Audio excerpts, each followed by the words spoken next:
शाम से रात हो गई थी और रात के 9 बज रहे थे।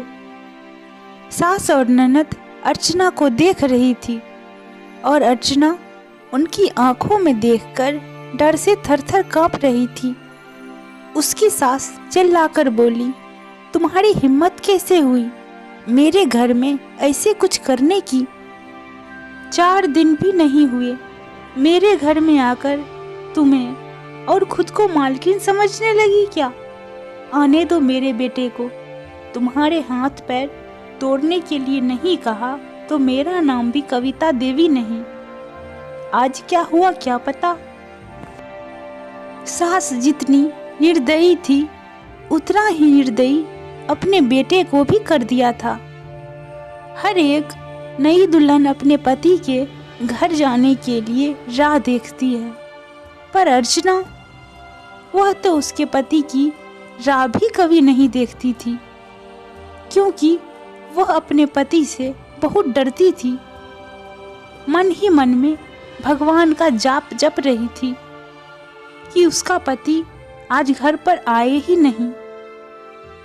पर जब तक उसका पति घर पर न आए तब तक उसे उसके सास खाना खाने नहीं देगी। इतनी निर्दयी उसकी सास ने रसोई घर को ताला लगा रखा था। ऐसा क्या हुआ था कि कविता अर्चना को ऐसे प्रकार के दुख दे रही थी, और अर्चना के पति मतलब सुबोध का ऐसा क्यों स्वभाव था कि नई दुल्हन होकर भी वह अपने पति की राह नहीं देखती थी। अर्चना की शादी सुबोध से 5 महीने पहले हुई थी।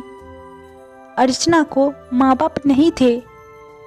12वीं की पढ़ाई होते ही उसके चाचा चाची ने उसकी शादी करवा दी। अर्चना की जिम्मेदारी से उसके चाचा चाची मुक्त से हो गए। उसकी चाची ने उसकी शादी के बाद के त्योहार भी नहीं मनाए। उसे 4 दिन के लिए मायके में त्योहार मनाने के लिए बुलाया भी नहीं। उसकी शादी करके जिम्मेदारी से मुक्त हो गए बस। अर्चना के ससुराल में उसकी सास कविता, पति सुबोध और ननद मानसी, जिसकी शादी पक्की करके सगाई कर दी थी, छोटा सा परिवार था।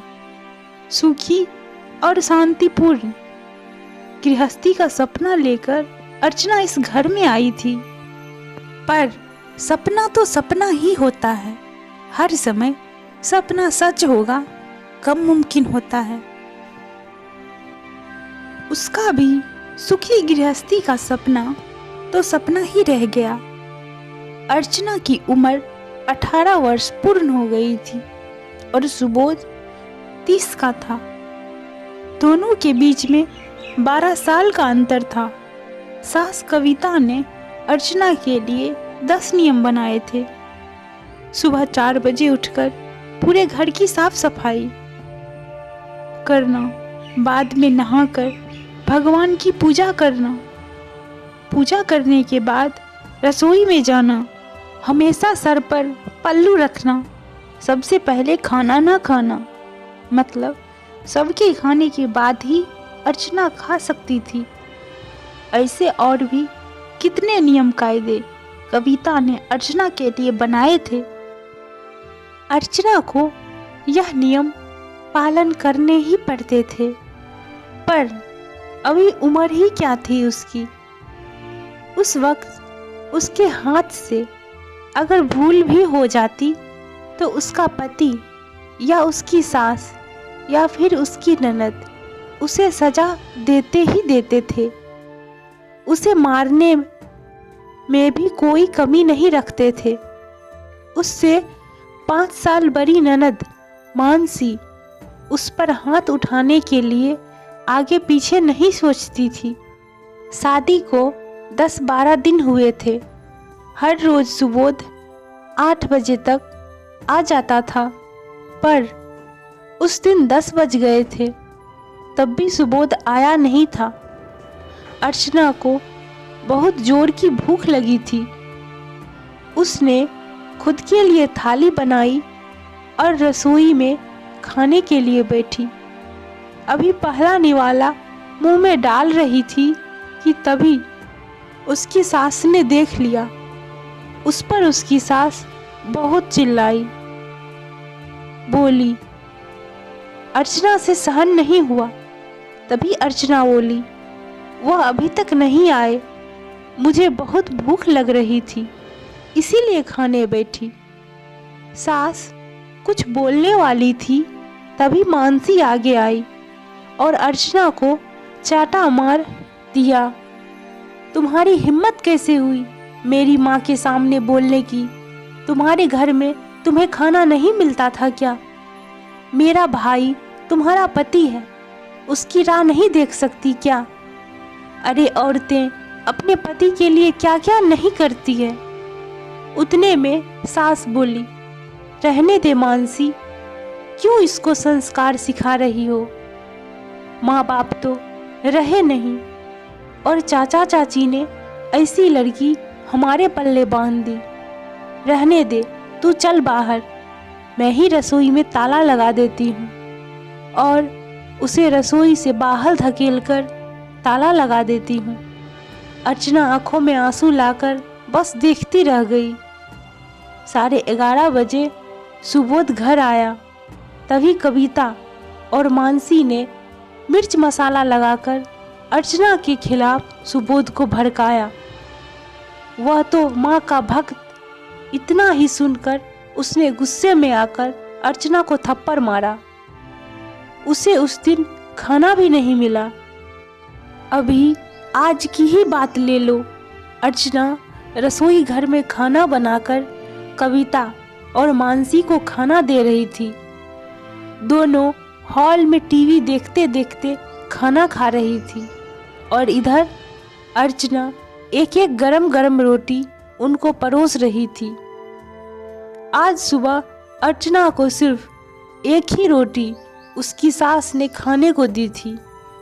अर्चना को बहुत जोर की भूख लग रही थी, पर सुबोध तो 10 बजे के पहले आने वाला नहीं था। पर अर्चना को भूख सहन नहीं हो रही थी। सास और मानसी का खाना खाने के पहले रसोई घर को ताला लगाने से पहले अर्चना ने जल्दी से रोटी अपने पल्लू में बांधकर रख ली। जब माँ बेटी का खाना होने के बाद उन्होंने अर्चना को बाहर निकालकर रसोई घर पर ताला लगा दिया और दोनों उनके रूम में आराम करने के लिए निकल गई। उसने पल्लू में बंधी हुई रोटी निकाली और रोटी वैसे ही बिना सब्जी के खाने लगी। रोटी खाते खाते उसकी आंखों से आंसू बह रहे थे। उसका स्वाभिमान इस बात के लिए रजामंदी नहीं दे रहा था, लेकिन क्या करे, यह भी उसे समझ नहीं आ रहा था। ठीक उसी समय कविता काम से उधर आई और उसने अर्चना को रोटी खाते हुए देख लिया। बस फिर क्या, तमाशा चालू हो गया और उस वजह से अर्चना भगवान से प्रार्थना कर रही थी कि सुबोध घर पर आए ही नहीं। क्या पता आज वो क्या करेगा। शादी के बाद इनके ही सामने खाना खाया था, तब भी थप्पड़ मारा था और आज तो रोटी चुराकर खा रही थी। थोड़ी देर बाद सुबोध घर पर आया तो अर्चना का दिल जोर जोर से धड़कने लगा। डर के मारे पसीने से भीग गई। कुछ ही मिनटों बाद अचानक से सुबोध का जोर से आवाज आया, अर्चना जल्दी बाहर आओ। अर्चना डरकर थर-थर कांपते हुए बाहर आई। देखा तो सास अभी भी शेर की तरह उसकी तरफ देखकर गुर्रा रही थी। मानसी भी मन ही मन मुस्कुराकर देख रही थी और सुबोध, उसकी आंखें खून के जैसे लाल हो गई थी। जैसे ही अर्चना सुबोध के सामने आई उसने उसके बालों को पकड़कर जोर से धकेल दिया। आ करते हुए वो बहुत जोर से चिल्लाई, लेकिन तेरी इतनी हिम्मत हुई कि तू अपने ही घर में चोरी करती है? रुक, तुझे मैं अभी दिखाता हूँ। बोलते बोलते सुबोध ने अपने कमर का बेल्ट निकाला और अर्चना को मारने लगा।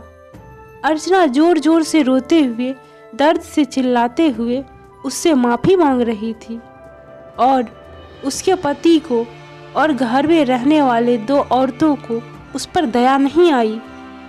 अर्चना को सहन नहीं हो रहा था। तभी सुबोध को उसने धक्का दिया और घर के बाहर भागने लगी। तभी, अरे पकड़ो उसे, बाहर कहाँ चली? कविता सुबोध को बोली। तभी सुबोध बोला, जाने दो माँ, भागकर कहाँ जाएगी? कहाँ उसे पालने के लिए उसके मायके वाले हैं जो उसे संभाल लेंगे? आएगी वापस घूम के यहीं पर। जाने दो उसे, पहले मुझे खाना परोसो, मुझे बहुत भूख लगी है। सुबोध का बोलना सुनकर कविता ने सुबोध को खाना दिया और आज भी सभी खाने के लिए बैठे, पर अर्चना की याद किसी को भी नहीं आई। बाद में थोड़ी देर बाद अर्चना घर में आई। उसे देखकर तीनों राक्षस जैसे हंसते हंसते उसके सामने खड़े हुए। आ गई क्या वापस महारानी? क्या हुआ, मायके वालों ने घर में नहीं लिया? कविता ने उसे टोंट मारा। तभी सुबोध उसे बोला, जब तक तुम मेरे पैरों पर अपनी नाक नहीं रगड़ती तब तक मैं तुम्हें घर के अंदर आने नहीं दूंगा। मुझे धक्का देकर चली गई थी ना? हाँ भैया, इतनी जल्दी इसे माफ मत करना। अब अगर इसे माफ किया ना तो कल यह सिर पर चढ़कर नाचने लगेगी। ऐसी लड़की का क्या भरोसा? अरे भरोसा तो अभी हमें तुम पर भी नहीं रहा। जो अपने भाभी का सम्मान नहीं कर सकती, वह लड़की हमारे घर का क्या मान बढ़ाएगी? अचानक अर्चना की पीठ के पीछे से मानसी के होने वाले ससुर की आवाज आई और वह अंदर आए। उन्हें देखते ही तीनों के चेहरे का रंग उड़ गया। अरे समधी जी, आप कब आए? कविता साड़ी ठीक करके माथे पर पल्लू लेकर बोलने लगी। उसी वक्त आया जिस वक्त आपकी बहू रास्ते से डरकर इधर उधर भाग रही थी। अच्छा हुआ अभी से तुम्हारा असली चेहरा हमें दिख गया। मैं आया नहीं तो हमारे घर की बर्बादी हो गई होती अगर ऐसी बहू हमारे घर में आई होती तो। मानसी के होने वाले ससुर उसकी तरफ हाथ दिखाकर बोले, नहीं नहीं, आपको कोई गलत फहमी हो गई है पापा। आप अंदर तो आइए, मैं आपको सब समझाती हूँ। मानसी ऐसे बोली तो उसके ससुर बोले, कौन से पापा? किसके पापा? माफ करो, हमें अब आपके साथ कोई भी रिश्ता नहीं करना, और जो आपको समझना है, समझाना है, वो ना बाहर खड़े पुलिस को बताना। अचानक पीठ के पीछे से पुलिस अंदर आई। पुलिस को देखकर उन तीनों की बोलती बंद हो गई। क्या बोले कुछ समझ नहीं आ रहा था। तभी कविता नरम आवाज में अर्चना को बोली, अरे बहू, छोटी बात पर कोई पुलिस को बुलाता है क्या? छोटी सी गलतफहमी हो गई है ना। और ऐसी छोटी बड़ी परीक्षा हर औरत को शादी के बाद देनी पड़ती है। और यह तो तुम्हारा ससुराल है ना। ससुराल वालों का मान रखना तो तुम्हारा कर्तव्य है बेटा। माफ कीजिए सासू जी, मुझे ऐसी परीक्षा देने का कोई शौक नहीं है। मैंने शादी थप्पड़ खाने के लिए नहीं की थी। और यह कैसा ससुराल जहां मुझे रोटी भी चुराकर खानी पड़ती है। आपने मुझे कमजोर समझा था क्या? मेरा मायका नहीं है पर मैं कमजोर नहीं हूँ। अभी यही अपने संस्कार अपने बच्चों को आप जेल में देना। अंत में पुलिस ने तीनों को पकड़कर जेल के अंदर डाला। मानसी की ससुराल वालों ने शादी तोड़ दी और अर्चना को एक स्वयंसेवक संस्था ने आगे जाने का मार्ग दिखाया। अर्चना संस्था के साथ काम करके लोगों को घर में होने वाले घरेलू हिंसा के बारे में जागरूकता फैलाने लगी। उसने अभी सही मायने में जिंदगी शुरू की थी।